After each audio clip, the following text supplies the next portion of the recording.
Good day mga ka-stroke. For today's video ay balik ulit tayo sa exercises ng post-stroke. Ayan, stroke survivor. Ayan. So, ang ipapakita ko po sa inyo ay yung aking ginawa kung paano tumama ang aking lakad. Ipapakita ko po sa inyo yan step by step. So, samahan nyo ko hanggang sa uli. At kung bago ka pa lang po sa aking channel, please like, subscribe at inyo ring i-hit ang notification bell. Kung bago pa lang sa kanya, subscribe.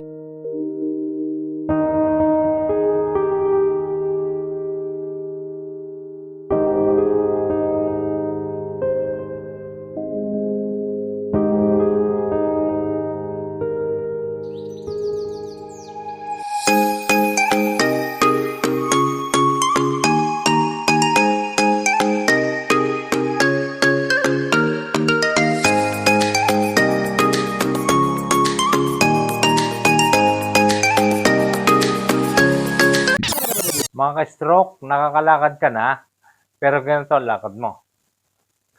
Ayan. Hindi na i-bend ang iyong tuhod. Diba? So, papakita po natin kung paano siya i-bend.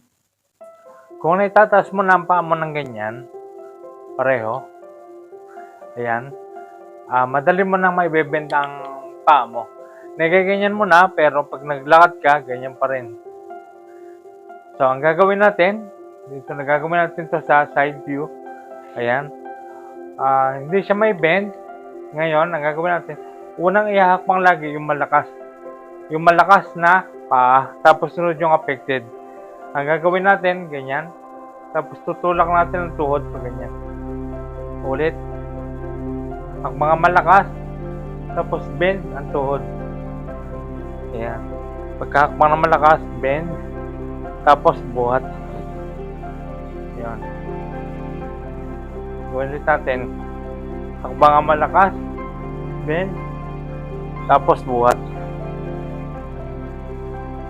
Ayan. Ganon ang gagawin natin step by step. Ayan. Tapos, ayan, pagparap na ganyan, hindi siya mukha na stroke, diba? Nabebend siya. Pero ang ginagawa natin ay tinutulak natin ang tuhod dito. Tutulak na pabend na gayon. Kasi lalo na kung nakaka-squat ka na ganyan, magagawa mo yun. Itutulak siya. Ganyan. Ayan. Kaya pag nakaharap. Ayan. Unang malakas, tapos bend, tapos sakbang. Ulit.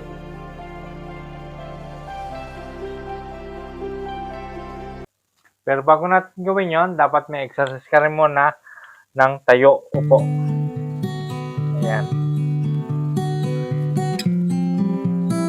Tapos, gawin natin to ng 10 repetition o masigit pa kung kaya.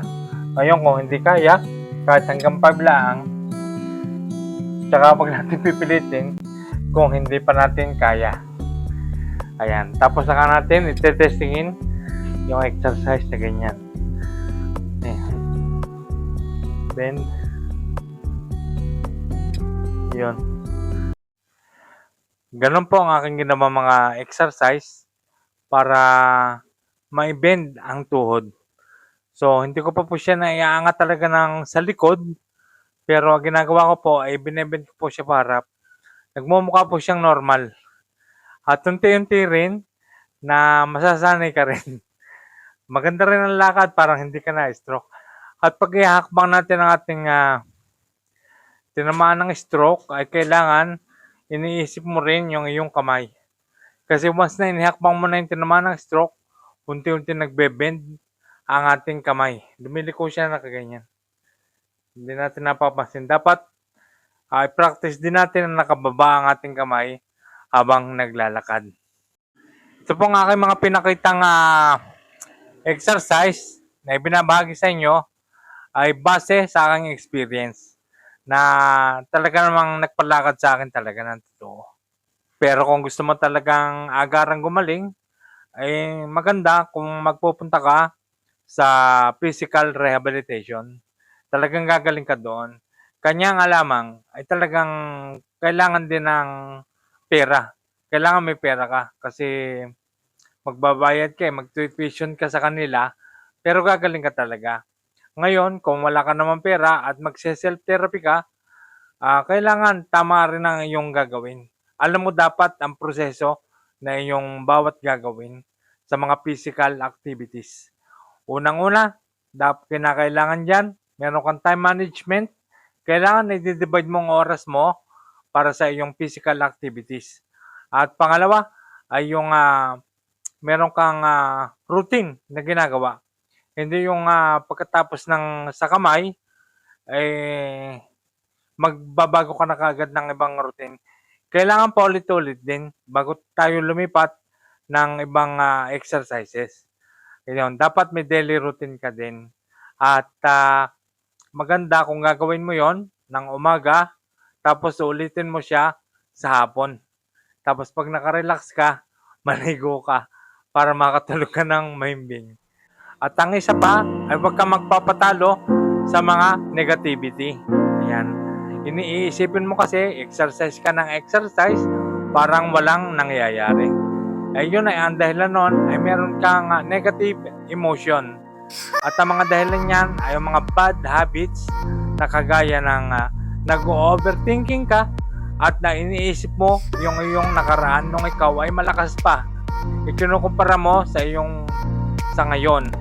At saka isa pa, iniisip mo rin sa future na parang ganyan ka na lang palagi, pinanghihinaan ka ng loob na parang mamamatay ka na ng ganyan, na hindi nalakad, nakabengkong. Dapat kailangan positive din. Dapat pagkagising mo pa lang sa umaga, dapat mag-inhale, exhale ka, tapos isipin mo agad na masasayang bagay. Ayan, always think positive. At yan ang malaking may tutulong sa pag-recover talaga. At yan mong mag-uumpisa, yung matanggap mo talaga kung ano ang nangyari sa iyo. So hanggang dito na lamang mga ka-stroke. Lagi nating isipin na tayong lahat ay gagaling, lalakas, at titigas. Yes. Lagi positive at laging masaya. Happiness kasi talaga is the best medicine talaga. Laughter is the best medicine. Kailangan lagi kang masaya. Yun lagi natin tatandaan. Maraming salamat po. At maraming salamat sa panonood. Sana makatulong po itong ating video sa ating mga kagaya nating stroke survivor.